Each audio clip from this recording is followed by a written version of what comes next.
नमस्कार बंधुरा रुचिराज हेसेले सबाइके स्वागत। आमार आजकेर रेसिपि तेतुलेर टक झाल मिष्टि चाटनी। एटी एकटी रिक्वेस्टेड भिडियो।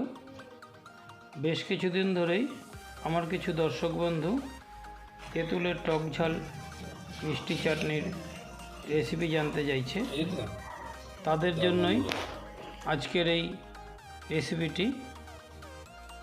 देखे निन आजकेर आमार এই চাটনি রেসিপিটি। আর এই চাটনিটা পাপড়ি চাট, দই বড়া, আলুর টিক্কা ও বিভিন্ন রকম চাটের সাথে খেতে খুব ভালো লাগে। দেখে নেওয়া যাক আমার আজকের রেসিপি তেঁতুলের টক ঝাল মিষ্টি চাটনি। আজকের রেসিপিটি তৈরি করবার জন্য একটি বাটিতে 100 গ্রাম তেঁতুল নিয়েছি।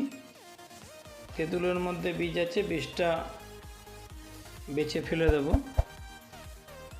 এবার এতে দিয়ে দিচ্ছি 2 কাপ গরম জল। গরম জল দেওয়ার একটাই কারণ, গরম জল দিলে তেঁতুলের থেকে গাঁতটা খুব তাড়াতাড়ি বেরোবে। এবার একটি চামচ দিয়ে হালকা নাড়াচাড়া করে তেঁতুলটাকে জলের সাথে ডুবিয়ে দিচ্ছি।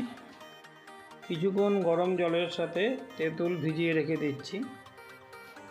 এবার নাড়াচাড়া করে নিচ্ছি। গরম জলে থাকার ফলে তেঁতুলটা একটু নরম হয়ে গেছে, জলের কালারটা অনেকটাই বদলে গেছে। এবার ভালো করে হাত দিয়ে চটকে তেঁতুলের থেকে গাঁতটা বার করে নেব আর বীজটাকে ফেলে দেব। তেঁতুলের রস তৈরি করা হয়ে গেছে। এবার একটি কড়াই বসিয়ে নিয়েছি ওভেনে, তাতে 6 খানা শুকনো লঙ্কা দিয়েছি। দিয়ে দিচ্ছি 2 চামচ জিরে। এবার অ্যাড করছি হাফ চামচ গোলমরিচ। গোলমরিচ দিয়ে হালকা হাতে নাড়াচাড়া করে নেব। নিয়ে একটি মশলা তৈরি করব। আপনি এতে গোটা ধনেও ব্যবহার করতে পারেন, আমি গোটা ধনে ব্যবহার করিনি। এবার অ্যাড করছি 2 চামচ মৌরি। মৌরি দিয়ে হালকা হাতে নাড়াচাড়া করে মশলাটা ভেজে নিচ্ছি। খুব বেশি ভাজবেন না। আর এই মশলা যখন ভাজবেন ওভেনের আঁচটা কমিয়ে নেবেন, হালকা আছে মশলা ভেজে নেবেন। দেখুন মশলার থেকে সুন্দর একটা গন্ধ বেরিয়েছে এবং মশলার কালারটাও চেঞ্জ হয়ে গেছে। মশলা ভাজা হয়ে গেছে। এবার ঠান্ডা করে নেব। এবার ওভেনে একটি কড়াই বসিয়ে নিয়েছি, তাতে 2 চামচ তেল দিয়েছি। তেল গরম হয়ে গেছে, তাতে 2টো শুকনো লঙ্কা ভেঙে দিয়ে দিলাম। এবার দিয়ে দিচ্ছি সামান্য 5 ফোড়ন। আপনি 5 ফোড়ন ব্যবহার নাও করতে পারেন, মৌরি ব্যবহার করতে পারেন, কিন্তু 5 ফোড়ন ব্যবহার করলে চাটনির সেন্টটা খুব সুন্দর হয়। হালকা নাড়াচাড়া করে এবার এতে দিয়ে দিলাম 200 গ্রাম চিনি। তেঁতুল যা নেবেন মিষ্টি তার ডবল দেবেন, তাহলে চাটনিটা খুব ভালো হবে। দিয়ে দিচ্ছি সামান্য জল। আপনি চিনির পরিবর্তে গুঁড়ো ব্যবহার করতে পারেন। চিনিটা ফুটে উঠেছে, এবার দিয়ে দিচ্ছি তেঁতুলের রসটা। তেঁতুলের রসটা ছাঁকনি দিয়ে ছেঁকে দিয়ে দিলাম। তেঁতুলের রস চিনির সাথে ভালো করে ফুটিয়ে নিচ্ছি। এবার এতে অ্যাড করছি 1 চামচ লাল লঙ্কার গুঁড়ো। লাল লঙ্কার গুঁড়োটা দিলে চাটনির কালারটা খুব সুন্দর হবে। এতে বেশি ঝাল হবে না।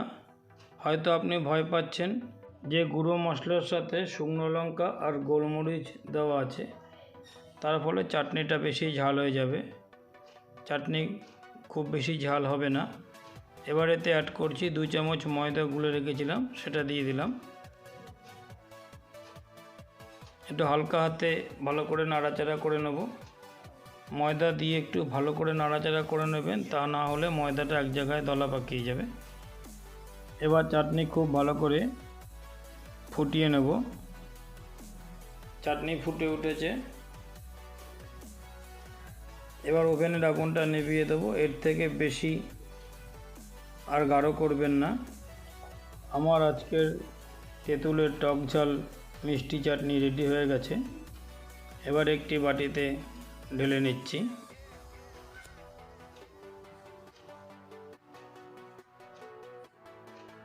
আর ওপর থেকে সামান্য কাশ্মীরি লঙ্কার গুঁড়ো দিয়ে দিচ্ছি। সামান্য কাশ্মীরি লঙ্কার গুঁড়ো দেবেন, বেশি দেবেন না। কাশ্মীরি লঙ্কার গুঁড়ো দিলে কালারটা আরও দেখতে সুন্দর হবে চাটনির। দেখুন চাটনির কালারটা খুব সুন্দর হয়েছে। হালকা হাতে নাড়াচাড়া করে কাশ্মীরি লঙ্কার গুঁড়োটা এর সাথে মিশিয়ে দিলাম।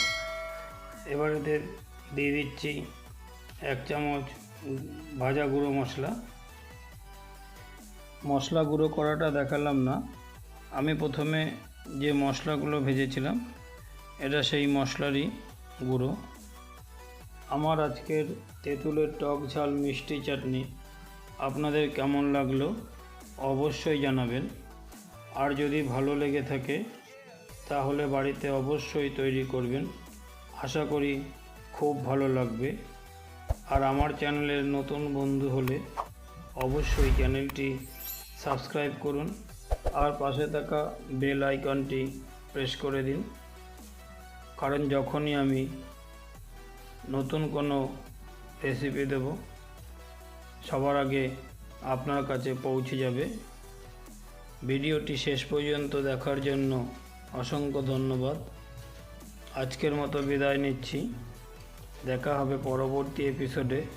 ততক্ষণ ভালো থাকবেন, সুস্থ থাকবেন, সুরক্ষিত থাকবেন।